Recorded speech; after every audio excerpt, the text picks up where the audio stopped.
30 hours every week, and you still don't know.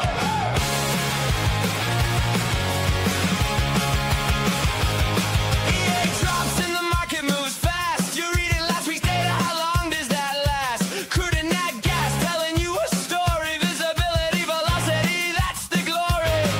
One signal every morning before your coffee's cold.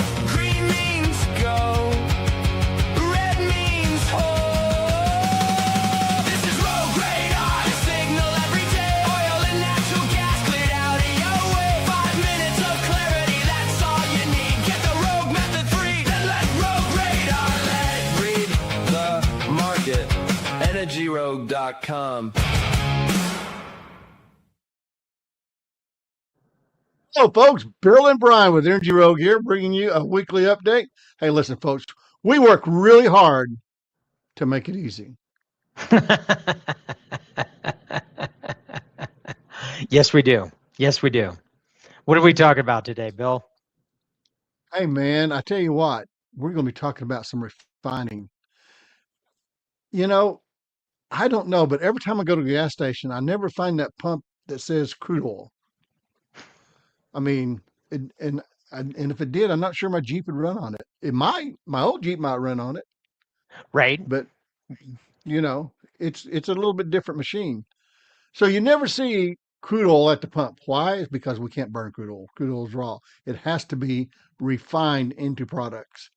And it gets refined into probably 3 major products, but probably 8 to 10 other products as well.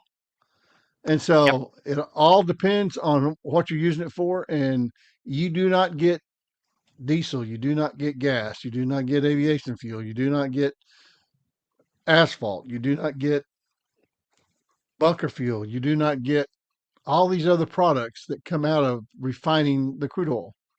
And so Yeah. refining is the key to getting that done. And refining, I tell you what, it takes a beating every time somebody talks about how bad or nasty and everything is. And when you think of everything that's going on, how it runs the world, we're just going to come up with a better way of doing it. Yep. That's my opinion. Yeah. And essentially just visualizing what Bill is talking about, all the crude oil that is created in the world goes through some type of processing or some type of refining. And this is where you get diesel, gasoline or petrol if you're in the EU, jet fuel, fuel oil, asphalt, like the list goes on and on. There's a ton of products that come out. I'm just isolating the kind of bigger contributions. So what we're talking about today is global refining under pressure. And essentially what has happened is between the Russia-Ukraine war and the events in the Middle East, this has stressed a lot of the supply chain on crude oil, which changes the refinery mix, which gives you different products, and limitations on what refining capacity is. So that's what we're going to talk about today. Is we're going to talk about global refining under pressure, and what that means is this isn't a crude story, this isn't a diesel story, this isn't a gasoline story or jet fuel. It's all of it, because it's impacting all of it together. Right. There's a supply and demand issue on crude oil.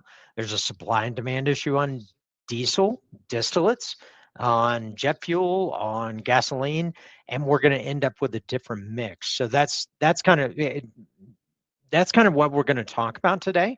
So what is the capacity? Brian, I had a good friend of mine who was telling me something. I go, man, you really bought into this history. He goes, well, how can you tell? I says, because you just looked over there at that gate and says, man, doesn't that refinery look nice? I says, that just doesn't happen anywhere except in our industry. Well, and the fact of the matter is that when you actually look at the fuel consumption of diesel, jet fuel, fuel oil, bunker fuel, this is how 40% of the global economy floats on water. Right. That's essentially what we're talking about. And when you talk about that, it is run by predominantly bunker fuel, which is a refined product off of refineries. So Right. let's take a look And at the so Oh, go ahead. what what he was talking about was is that we have a process now that can take these fuels and refine them down to where we can make usable products out of something that before was not usable, Right. and that it runs our economy. And that capacity to do that is interesting enough isolated to a lot of larger countries.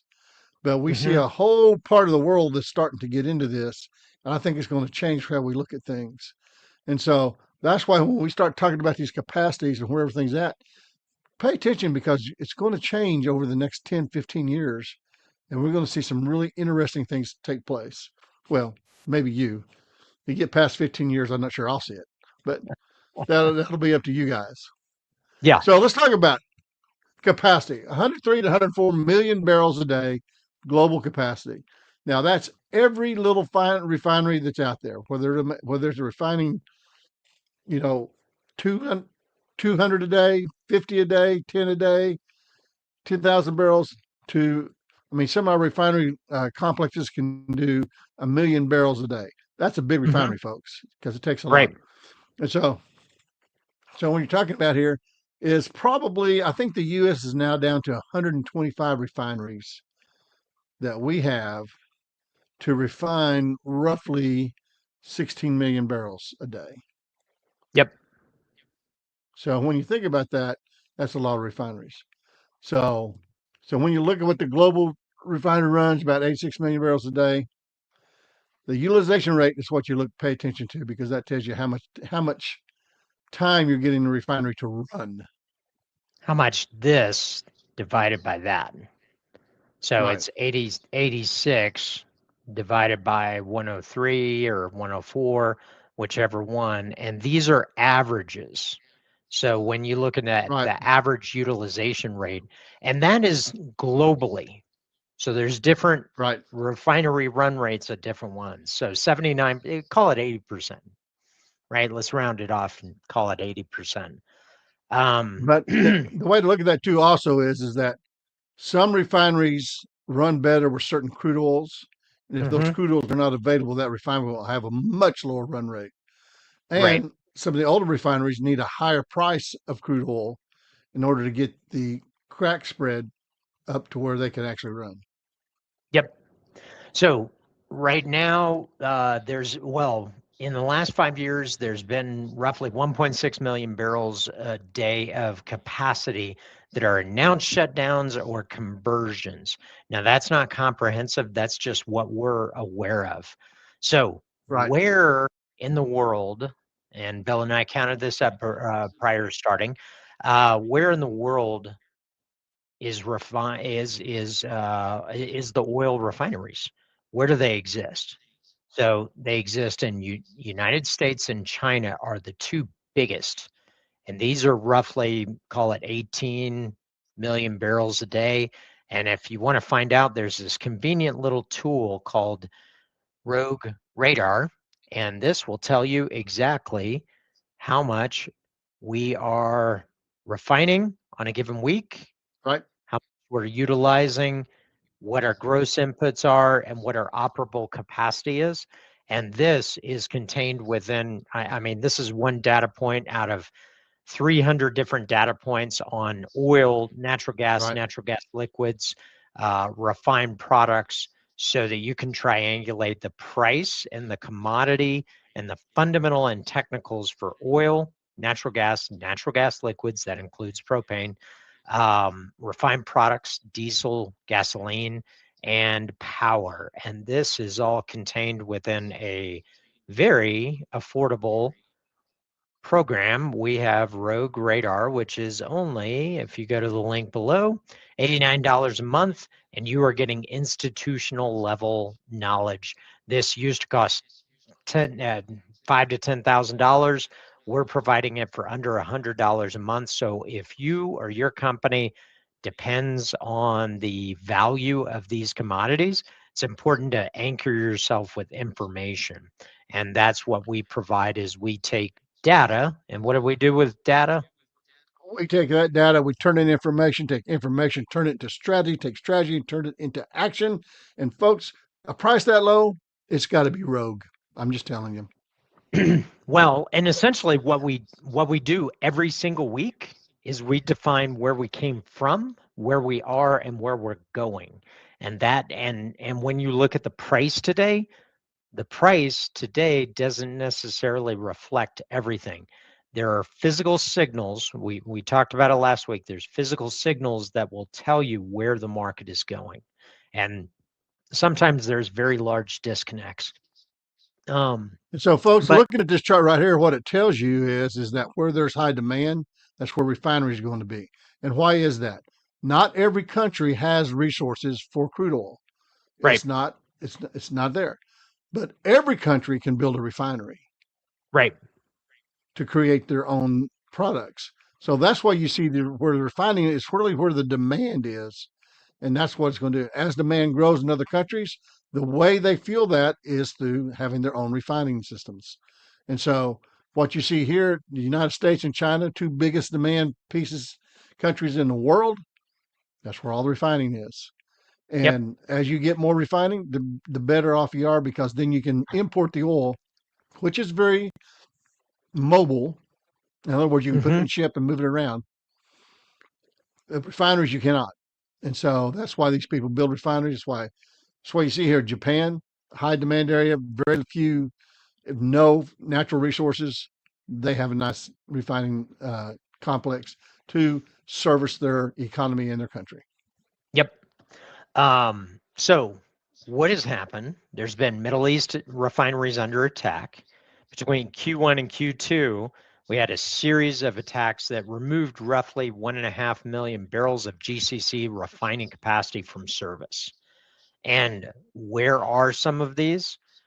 We had the, I may mispronounce, so if I do, apologies, Ras Tanura in Saudi Arabia had a Saudi Arabia. capacity of, yep, has a capacity of 550,000 barrels a day, which think about it. We refine 103 million barrels a day, 550. I mean, that's a decent That's share. a that's a large refinery, folks. That's a big complex. Yep. And then we had Bahrain, 380,000 barrels. And then in Kuwait, the Mina Al Amadi at 466. That one is expected to have a full restart at some point in time. Probably going to wait until the Strait of Hormuz opens back up. Bahrain is still down. Saudi Arabia did come back up, but those Right. don't necessarily come back up at full rate.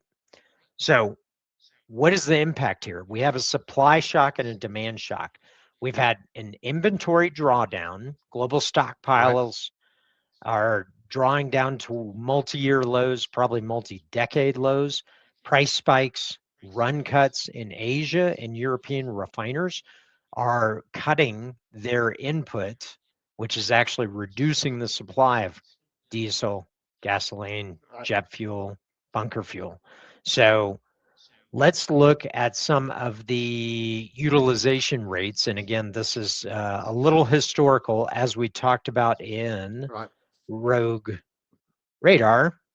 This past week, we had a 96% utilization rate here in the United States. So the United States 8.4 million, China 8.5, 18. I'm sorry, 18.4, 18.5. And these utilization rates, look at this. 91, 97, 90. And then when we That's drop running down, a refinery hmm, all out. yep, Saudi Arabia. Now, what stands out? Russia's only at 80%. Kuwait is only at 69%. Bahrain is 26%. What's in common? All of these have geopolitical conflicts right now. Russia, Ukraine, and the US and Iran is impacting Kuwait and Bahrain because Kuwait and Bahrain can't get their crude or products out without the opening Right. of the Strait of Hormuz. So And so, these folks, when Brian utilization uses the rates, term GCC, he's talking about the Gulf uh, countries. Yes. That is around the And that's the Persian Gulf Arabian for Sea. those What do that you want to call it? those in the Persian Gulf. Texas Yeah, Gulf Coast area. yeah, That's the yeah. Persian That's Gulf. That's not the Gulf of Mexico. Um, so um, the so trade routes have been disrupted, and there's with the closure of the Strait of Hormuz, we're not going to cover that because we've covered it before. Drop us a comment if you want us to cover it again. But essentially, with the closure of the Strait of Hormuz, then there's two outlets on the opposite side for Saudi Arabia, which is going to be the Suez Canal and the Bab el Mandeb, which drops down south, but then they got to go right, all the way around the Horn of Africa, right? right, So what does this mean? We're having shifting trade flows. Pre-conflict, Middle East to Asia was flowing 15 million barrels a day. Middle East to Europe, 7 million barrels a day. Russia to Europe, 4 million barrels a day. Russia to Asia, 3 million barrels. Now, here's the thing. This is pre-conflict. Now, when we look a little bit further, what are other events impacting these potential routes? Russia has sanctions right. that are squeezing refineries. That's 5.4 million barrels a day of capacity. And for those watching, there was actually a drone strike that actually impacted a Russian refinery. What was that called? Oh, Omsk, OMSK, Omsk. Omsk. And that was about 550,000 barrels a day of capacity. That's 10% of their refining capacity right there. Right, right. So that's a big one, right? Yeah, we just don't Um, know what the damage is yet, but yeah, anytime you're seeing that begin to happen, this is sort of a new part of the Ukraine war. Is that the Russian refineries, the oil infrastructure is starting to be hit. That's different. That's a change. Some would right. call it an escalation. Yep. So that is completely separate of what's going on in the Persian Gulf. And Hmm. so when you have two conflicts going on at the same time, yeah, it's starting to get the playing. Where's the peanut? Two So conflicts that are impacting very heavily global impact on oil and refined products. I mean, this right, is, and that's why I say when we're looking at the refining industry and we go back to that crude oil going into refining, and then refining goes into diesel, gasoline, jet fuel, and let's just stop at bunker fuel because that's ships. right, Every single one of these has a supply and demand. For crude oil, that has its own supply and demand. Refining has its own supply and demand. So right, there's a supply side and a demand side. And then diesel, gasoline, each one of these has their own independent supply and demand. And again, this is part of the reason if you follow the US markets, Rogue Radar does this for you and provides, like for finished gasoline, we have total stocks, the blending components right here. We have gasoline production and imports so that you can actually track that balance. We do the same for distillates, where we cover distillate stocks, which is the balancing act between products supplied, and we track all of that, the product supply, the demand, supply and demand. So let's talk about global spare capacity. This is an uneven cushion, 15 to 18 million barrels a day of capacity. That's 17% of nameplate. It's a significant buffer. But tell me something about that buffer, Bill. Is that real? well, I I would say at best half of it's real because of where it's located, what Right. the refinery needs to make a profit, the type of crude it needs to refine. I mean, all barrels are not created equal, Mm-hmm. and so I think at best maybe half of that is actually available, and then even that's available, Doesn't it mean it's depends on where operable. that well operable or economic. Yeah, And so, I mean, there's some things. I mean, you refineries have so many different types of things that affect their economics.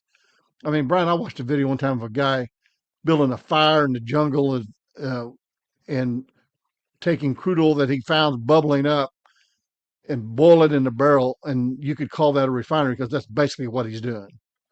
yeah, And so, and it was crazy, crazy dangerous. right. But and we won't even talk about the environmental impact it was having. But he didn't care; he needed fuel. Yeah. And so the but so when you start looking at that spare capacity, it's sort of like, well, I got this old car in my backyard, and it was running when I parked it, and I could probably get it running again, but it would cost a lot, and then I wouldn't want to drive it. Yep. That's how I And look at spare capacity. well, and another way of saying that is I'm pulling up the 3-2-1 crack spread, which is overly simplistic, does not take into account all of the refining economics, but it's a back of the envelope. How much is refining getting in a spread? Currently, it is getting over $55 of a spread in the United States right now. And when you have that is 2 times where we were pre-US Iran war. So that means translated, they are probably, any refiner is probably trying to utilize as much as they can, Right. depending on where they are, the price of crude, because the price of crude in the Middle East is a lot higher than in the United States right now Yes, it because is. there's limited supply. But there's uneven capacity in North America, West Europe, and east of Suez. So let's take a look at a couple of scenarios. This is a peek inside of what we do inside of Rogue Radar and what we do inside of Energy Rogue is we try and take a look at where we were, where we are, and where we're going. So this is a peek inside. So we're going to cover scenario one, baseline. Conflicts ease in the Middle East and the markets heal. And that there's de-escalation by mid 2026. By the way, we're there. Yeah. By the way, it Hello, is mid mid 20 cents. 2026. Yes, we're already here and it's too late. So we have our own bias. We'll save that for the end. Middle East exports gradually recover by late 2026. Asian refining capacity alleviates the tightness, and Brent stabilizes at $85 a barrel. Russian exports steady to Asia, offsetting the EU ban. Inventories slowly stabilize slowly. Diesel remains tight through summer. That's case one. Scenario two. Okay, so quick myth busting. Scenario one assumes Strait of Hormuz opens and that all the other markets will normalize. Let's go through quick logistics. If the Strait of Hormuz opens today, what needs to happen, Bill? What are the 3 steps? Tell you what, the first thing you got to do is figure out how to get all that crude oil to a certain point and where it needs to go. And There's current ships and that we are have trapped. There's right, probably 40 million barrels sitting on ships right now, maybe upwards of 80 million barrels sitting on and ships. and the loading of the ships have increased. The shipment out of the Persian Gulf has not increased. And so we've been seeing some of the ships that go in are empty takers, but they're not coming out in the same amount of numbers that they went in. And Right. so you're seeing loading going on, including in Iran. They're loading in ships. Yeah. And so I was listening to Sal earlier this week, Brian. That's what he was talking about: the loading of the ships, not the movement of the ships. Yep. And so we seen that. So that's going to happen. We're going to do that, but it just can't make it up. You Right. just don't. It's not something that you just turn a switch, crude oil flows, and everything's all nice, and we're all singing kumbaya. That is that's just not going. In my opinion, it's just not going to happen in any time in the near future. Well, and essentially There's 30 to 45 days of evacuating the current ships before any new production Right. can be added. So they have to travel, drop And the crude, return. then return. So that's going to take at minimum 30 to 45 days. It could take longer depending Right. on the routes. Then you will start to be able to restart some of the crude production. And then, but there is a backlog of stored products and crude oil in the Middle East because they Right. are storing extra during this crisis with the transportation bottleneck. So our estimate puts us in 2027 before we really see some attempt at normal, and that's if we started right now. And Right. we don't see line of sight on that yet. So prolonged Gulf disruption. This is case number 2. 1.5 million barrels a day of Persian Gulf refining capacity stays offline in 2027. Global diesel and gas oil deficit of 500,000 to 1 million barrels a day emerges. I think that number is going to be higher. Asia, Europe face rationing, U.S. spare capacity insufficient to compensate. Right. And the price impact is Brent spikes up closer to 100. Now, we're not financial advisors, read all the disclaimers below, but this is a case. This could happen. IEA warns that the stocks fall to multi year lows. All the markets right now are pricing in normalization in a very optimistic fashion. So Yes. Extremely there's going optimistic. extremely optimistic. And Bill and I are more pessimistic, I think. I know I am. Are you pessimistic? I call it realistic. Okay. So we're taking the opposite side of where the market is right now. OPEC Plus likely resists adding supply. They did announce for August that they're going to add 188,000 barrels a day. The So members of what? OPEC that can add that are trapped by the Strait of Hormuz. So the Right. thing is that anybody outside of the Strait of Hormuz is already selling and producing about as much as they possibly can. So So that's basically, they're adding 0.1 of 1%. right. Yep. 0.1 of So I'm 1%. back to so what? Yep. Doesn't really matter. Uh, Rapid Russian export curtailment. The EU and OECD cut all Russian products. I don't see this scenario happening. The world needs all those products. Yeah. But that that's my belief. But this is a case that could happen.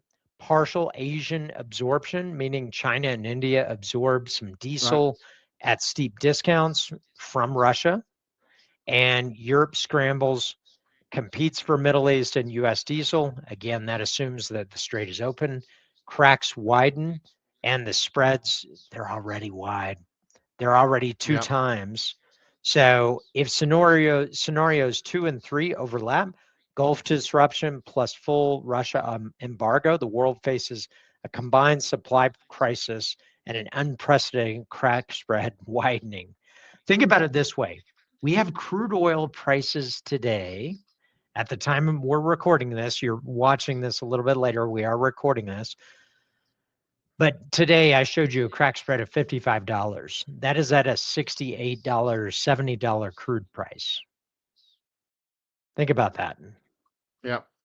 At a $70 crude price, the refinery is making $55. That means the products are over $120 of value right now.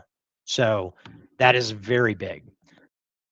So what is our key takeaways? Also, we've known many of people who've lost a lot of money for trying to predict Russia. Exactly. Well, exactly. Uh, and I'm probably one of them. Is I expected this to be relatively quick in 2022. Hasn't been quick. We're still here. Um, And I'm beginning to wonder whether or not I was optimistic in mine. yeah, right, right. Okay, so what are our 4 key takeaways? Let's talk through these. One is the capacity is not adequate. Distribution, the spare capacity exists, but it's concentrated in OECD countries, far from demand centers, also far from supply right now. So that's unlikely to expand. Russia adds structural uncertainty. The EU sanctions progressively reduce product exports. The EU is going to need it anyway. With the Middle East going through this Yeah. supply crisis, the Middle East, Europe's going to need it. So I see that as unlikely. GCC attacks are the immediate shock. And that's 1.5 million barrels a day. That's 1% of the capacity being taken down. Some of that is going to be long term. So Right. those refineries were running prior to this event. And while 1% doesn't seem like a lot, 1% actually moves the market by anywhere from $10 to $40. Right. Yeah. And you're exactly right. And the last one is the markets are facing unprecedented disruption. And that disruption is on the supply side and on the demand side. So we threw a tremendous amount at you, but Right. one of the core things we want to drill in is if you or your company is driven by the price of oil, price of diesel, price of gasoline, and you're not armed with information, data that leads to information, information to strategy, and strategy to action, then you're going to be under prepared for market disruptions. And so we talk to our customers span the entire globe, and we cover this every single day. We're actually actively tracking what the current OPEC production, OPEC and OPEC plus production is for particular countries and what that means relative to history. And if you're not measuring that, you're not measuring the supply side and the demand side, and that means you're flying blind. That means you're putting your strategy on hope, right? And we learned this a long time ago. Hope is not a strategy. It is not a strategy. So, listen, folks, there's a lot going on in the marketplace, but what we wanted to do was take a look at the refining capacity because we saw a headline, and the headline was on the Omsk. Did I pronounce that? Right. Omsk Refinery, Sure. Because I know Russian very well. which is a 550,000 barrel a day refinery, which is big, but it's Right. actually small in the greater scheme of things. And there's a bigger variable to watch, which is that refinery utilization. That is Exactly. key. And if you're not on top of it, if you don't know what it is, then you're not quantifying what the supply demand ratio is for the refining side, which tells you something about the crude industry or crude supply and demand, diesel supply and demand, gasoline, jet fuel, all of those. Folks, So, I know you're not thinking about it right now, but realize that what's happening today is affecting what you're going to pay for your Christmas gifts. right, thousand So percent. when you think about that, you think about it like that, you start saying, oh, this is actually going to affect me. And that's correct. It's Yep, going to affect you. yep, It's going to affect others, maybe bigger, but it's going to affect everyone. yeah. Any final words of wisdom? Sometimes I run out of words of wisdom. I'm just saying, folks, let's be nice to one another, be kind to someone, even if you don't like them. Like sometimes I need to be kind to Brian, even when I don't like him, Yes. and spread a little bit of that joy. And we'll be seeing you in about a week. Yep. So thanks so much, folks. Thanks for spending time. We breeze through this. Send us a note. Send us a if you want that presentation. Email us at rogue@energyrogue.com. Happy to email you back. There's also information down below if you want to understand how to quantify the oil and gas markets in a very short time frame. There's a free ebook. And if you or your business depend on the price of these commodities, you can learn more about Energy Rogue, Rogue Radar, and Rogue Edge. Those are our two products. So thanks so much for spending time with us, and we will see you when? next week. In a week. That's right. Yep. We'll see you next week, folks.